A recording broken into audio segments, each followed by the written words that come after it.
किसी समय की बात है। एक राज्य था, अंधेरा नगरी। इस राज्य पर एक राजा का शासन था, जिसे लोग राक्षस राजा के नाम से जानते थे। उसका असली नाम कोई नहीं जानता था, परंतु उसकी निर्दयता और अत्याचारों ने उसे यह नाम दिलाया था। राक्षस राजा का स्वभाव ज्वालामुखी की तरह था, जब चाहे फूट पड़े और जिसे चाहे जला दे।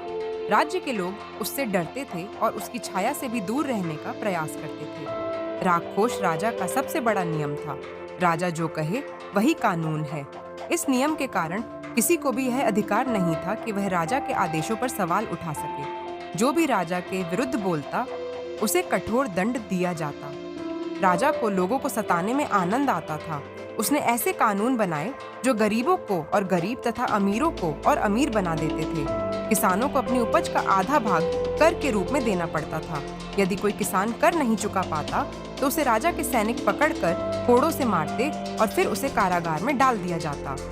राजा की न्याय व्यवस्था भी उसके स्वभाव की तरह निर्दयी थी। उसने एक विचित्र नियम बनाया था, दोषी कौन है यह भाग्य तय करेगा।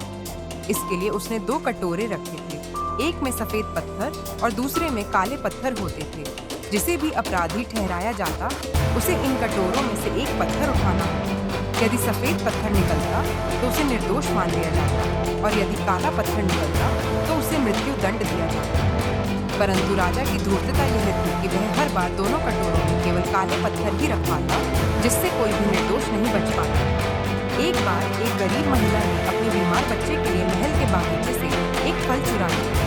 राजा को जब यह पता चला तो उसने महिला को बुलाया और सजा सुनाई।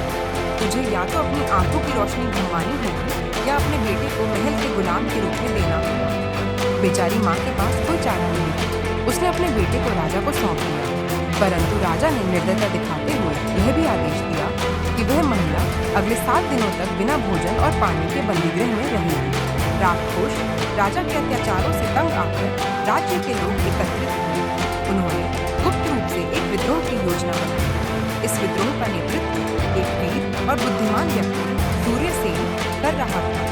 वह कभी राजा की सेना में एक सेनापति था, लेकिन राजा की क्रूरता को देखकर उसने महल छोड़ दिया और साधारण जनता के साथ रहने लगा। सूर्यसेन ने एक मजबूत योजना बनाई। उन्होंने एक रात महल पर हमला करने का निश्चय किया, जब राजा अपनी विजय के जश्न में मदहोश हुआ। विद्रोहियों ने महल के गुप्त मार्गों का उपयोग किया और राजा के सैनिकों को अंधेरे में ही परास्त कर दिया।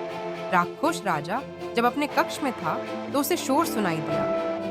उसने बाहर झांककर देखा कि उसके महल के दरवाजे तोड़ दिए गए हैं। डर के मारे वह अपने गुप्त कक्ष में भागा, परंतु वहां सूर्यसेन पहले से ही उसका इंतजार कर रहा था। तेरा अंत आ चुका है राक्षस, सूर्यसेन गरजा। राजा डर गया और गिड़गिड़ाने लगा, मुझे छोड़ दो, मैं अब किसी को नहीं सताऊंगा। परंतु सूर्यसेन और विद्रोहियों ने उसे पकड़कर उसी कटोरे के सामने खड़ा कर दिया, जिसमें उसने वर्षों तक निर्दोषों की किस्मत का फैसला किया था। उन्होंने राजा को पत्थर उठाने को कहा। राजा ने कांपते हाथों से पत्थर उठाया। वह काला था। राज्य की जनता ने राजा को उसी क्रूरता से दंड दिया जिससे उसने दूसरों को सताया था। अंत में राक्षस राजा के शासन का अंत हुआ और सूर्यसेन ने राज्य को एक न्यायप्रिय शासक प्रदान किया। इस प्रकार अत्याचार और अन्याय के अंधकार पर न्याय और सच्चाई की विजय हुई।